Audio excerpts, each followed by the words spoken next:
আসসালামু আলাইকুম। আজ বুধবার 23 জুলাই 2025। আমন্ত্রণ ফ্রেন্ডলি মোবাইল প্রবাস টাইম বুলেটিনে। আপনাদের সাথে আছি আমি মাহমুদ রহমান। শুরুতেই জানাবো শিরোনাম। পাসপোর্ট নিয়ে ওমান প্রবাসীদের জন্য গুরুত্বপূর্ণ তথ্য দিল মাস্কাট দূতাবাস। ওমানের ভিসা নবায়নের সময়সীমা শেষ হচ্ছে 31 জুলাই। বিমান চলাচল কর্তৃপক্ষের নতুন সিদ্ধান্ত, দায়িত্বে নতুন কর্মকর্তা। মালয়েশিয়া সরকারের বৈষম্য, সুবিধা বঞ্চিত প্রবাসীরা। কুয়েত প্রবাসীদের জন্য পাসপোর্টের নতুন নিয়ম, দূতাবাসে কড়া সতর্কতা। দর্শক, দেখছিলেন শিরোনাম, এবারে পুরো খবর। ওমানের সেরা রেট দিচ্ছে বাংলাদেশি প্রতিষ্ঠান গালফ এক্সচেঞ্জ। প্রিয়জনকে টাকা পাঠাতে আজই আসুন আমাদের যে কোনো ব্রাঞ্চে অথবা কল করুন স্ক্রিনে দেয়া নাম্বারে। গালফ এক্সচেঞ্জ, বাংলাদেশিদের প্রিয় এক্সচেঞ্জ। বাংলাদেশ দূতাবাস ওমানে প্রবাসীদের জন্য পাসপোর্ট বিতরণ প্রক্রিয়া সহজ করেছে।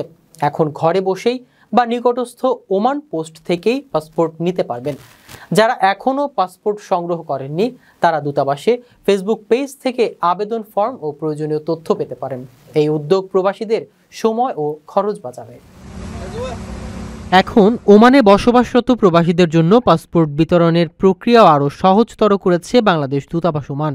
ওমান পোস্টের মাধ্যমে এখন ঘরে বসে অথবা নিকটস্থ শাখা থেকেই নেওয়া যাচ্ছে পাসপোর্ট। ফলে দূর দূরান্ত থেকে আসতে হয় না এবং খরচও কম হয়। যেসব প্রবাসী এখনও পাসপোর্ট সংগ্রহ করেননি তারা দূতাবাসের অফিসিয়াল ফেসবুক পেজ থেকে আবেদন ফর্ম সহ বিভিন্ন তথ্য সহজেই পেতে পারেন। এদিকে নিয়মিতভাবে পাসপোর্ট বিতরণের জন্য প্রস্তুত তালিকা প্রকাশ করেছে দূতাবাস। ইতোমধ্যে 9টি তালিকা প্রকাশিত হয়েছে। যারা অনলাইনে passport status ready for issuance দেখেছেন তারাও ওমানের পোস্টের মাধ্যমে পাসপোর্ট সংগ্রহের সুযোগ পাবেন। তাই যারা এখনও আবেদন করতে পারেননি বা পাসপোর্ট সংগ্রহ করতে চান তারা দূতাবাসের ফেসবুক পেজের সহযোগিতা নিতে পারেন। এতে তারা সহজেই প্রাসঙ্গিক ফর্ম, নিয়মাবলী ও তালিকার লিঙ্ক পেয়ে যাবেন এবং দ্রুত সেবা গ্রহণ করতে পারবেন। এই উদ্যোগ প্রবাসীদের সময় ও খরচ বাঁচাতে গুরুত্বপূর্ণ ভূমিকা পালন করবে। আপনার স্বপ্নগুলো আকাশ ছুবে প্রবাসীর হেলিকপ্টারের মাধ্যমে। বিয়ে, জন্মদিন অথবা যে কোনো বিশেষ প্রয়োজনে হেলিকপ্টার ভাড়া করতে যোগাযোগ করুন স্ক্রিনে দেয়া নাম্বারে। প্রবাসীর হেলিকপ্টার, নিরাপদ ও সাশ্রয়ী বাহনের বিশ্বস্ত নাম। ওমানে মেয়াদোত্তীর্ণ ওয়ার্ক ভিসাধারীদের জন্য ভিসা নবায়ন ও নিয়োগকর্তা পরিবর্তনের প্রক্রিয়া সহজ করা হয়েছে। আর্থিক জরিমানা ছাড়াই এবং পূর্ব অনুমতি ছাড়া নতুন নিয়োগকর্তাদের সঙ্গে কাজ করতে পারবেন। পাশাপাশি মেয়াদোত্তীর্ণ পাসপোর্ট নবায়নযোগ্য সর্বোচ্চ 3 বছরের মেয়াদ দেওয়া হবে। এই সুবিধা 31 জুলাই পর্যন্ত চলবে। ওমানে কর্মরত প্রবাসী বাংলাদেশিদের জন্য সুখবর দিয়েছে দেশটির শ্রম মন্ত্রণালয়।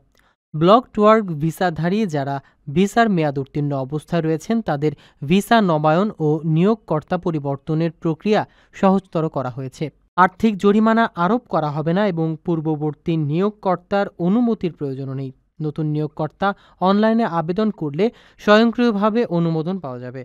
অনুমতিপত্র পাওয়ার পর লেবার কোর্টে গিয়ে কর্মী ও নিয়োগকর্তা একসঙ্গে প্রক্রিয়া সম্পন্ন করবেন। মেয়াদ উত্তীর্ণ মেশিন ডিজেবল পাসপোর্ট নবায়নে সর্বোচ্চ 3 বছর পর্যন্ত মেয়াদ দেওয়া হবে। যদিও একবারে সর্বোচ্চ নবায়ন 1 বছর পর্যন্ত সীমাবদ্ধ থাকবে।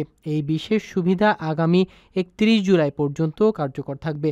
বাংলাদেশ দূতাবাস 3 জুলাই এ তথ্য জানিয়েছেন। পাসপোর্ট সেবায় প্রার্থীদের জন্য মাস্কাট দূতাবাসের ফেসবুক পেজ নিয়মিত নজর রাখার পরামর্শ দেওয়া হয়েছে যাতে সেবার দ্রুততার সঙ্গে পাওয়া যায়। বিশেষ করে জুলাইয়ের শেষ সপ্তাহে সেবা প্রার্থীদের জন্য সময়সূচি দ্রুত করার ব্যবস্থা করা হয়েছে।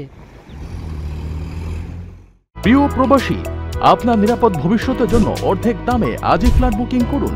ঢাকায় প্রবাসী সিটি দিচ্ছে সীমিত সময়ের স্পেশাল অফার। জমিও ফ্ল্যাট একসাথে। যোগাযোগ করুন স্ক্রিনে দেওয়া নাম্বারে। বেসামরিক বিমান চলাচল কর্তৃপক্ষের ফ্লাইট সেফটি অ্যান্ড রেগুলেশন বিভাগের পরিচালক গ্রুপ ক্যাপ্টেন মোহাম্মদ আহসান হাবিবকে তার পদ থেকে প্রত্যাহার করে বিমান বাহিনীতে ফিরিয়ে নেওয়া হয়েছে। তার স্থলে গ্রুপ ক্যাপ্টেন মোহাম্মদ মনিরুল ইসলামকে নতুন পরিচালক হিসেবে নিয়োগ দেওয়া হয়েছে। এই পদক্ষেপ বিমান নিরাপত্তা নিয়ে চলমান আলোচনা ও ঘটনার প্রেক্ষাপটে নেওয়া হয়েছে বলে ধারণা করা হচ্ছে। বেসামরিক বিমান চলাচল কর্তৃপক্ষের ফ্লাইট সেফটি অ্যান্ড রেজুলেশন বিভাগের পরিচালক গ্রুপ ক্যাপ্টেন মোহাম্মদ আহসান হাবিবকে তার পদ থেকে প্রত্যাহার করা হয়েছে।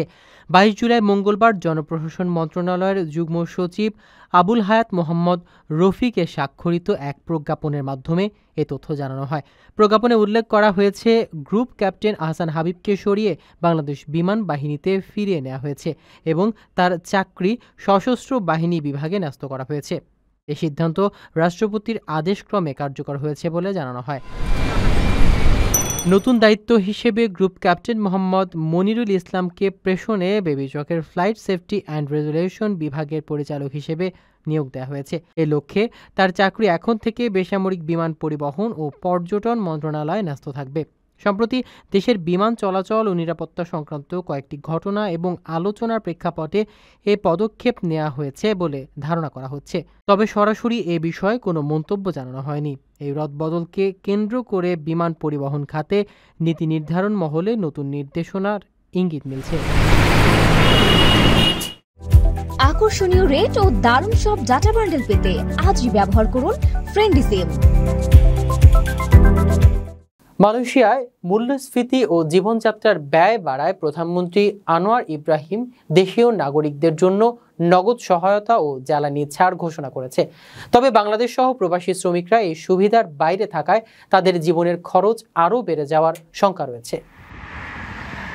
মালয়েশিয়ায় চলমান মূল্যস্ফীতি ও জীবনযাত্রা ব্যয় বাড়ানোর প্রেক্ষাপটে প্রধানমন্ত্রী আনোয়ার ইব্রাহিম দেশের নাগরিকদের জন্য এককালীন নগদ সহায়তা ও জ্বালানি মূল্যের ছাড়ের ঘোষণা দিয়েছেন।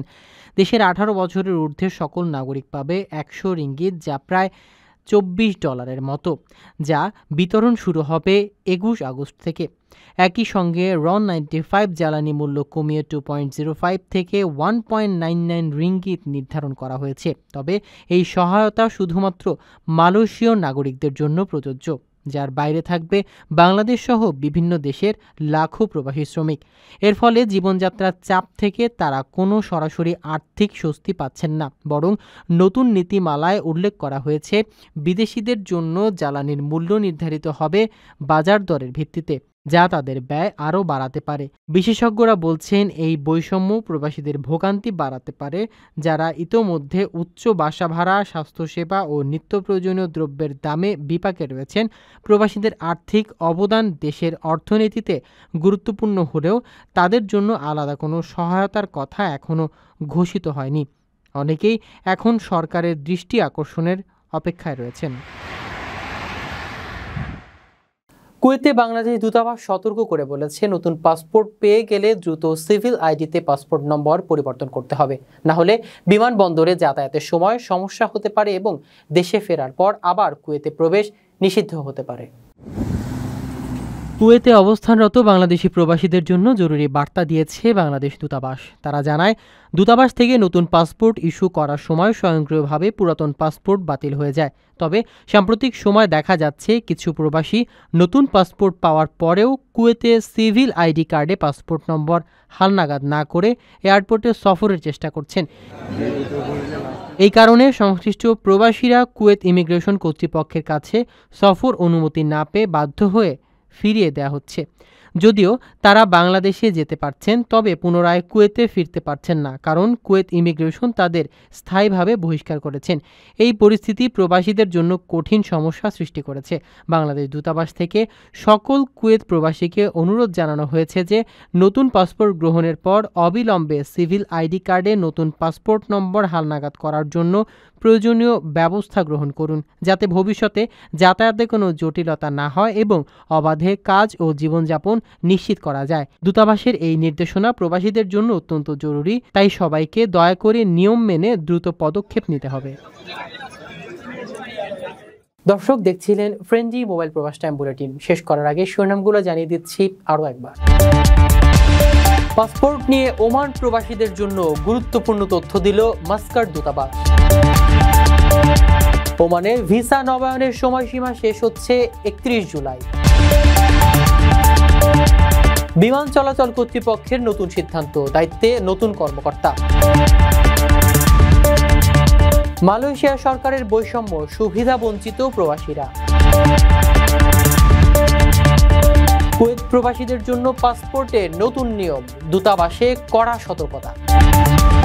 এই ছিল ফ্রেন্ডলি মোবাইল প্রবাস টাইম বুলেটিনের আজকের আয়োজনে। প্রবাসের সর্বশেষ সংবাদ পেতে ভিজিট করুন probastimes.net, সাবস্ক্রাইব করুন আমাদের ইউটিউব চ্যানেল এবং চোখ রাখুন ফেসবুক পেজ।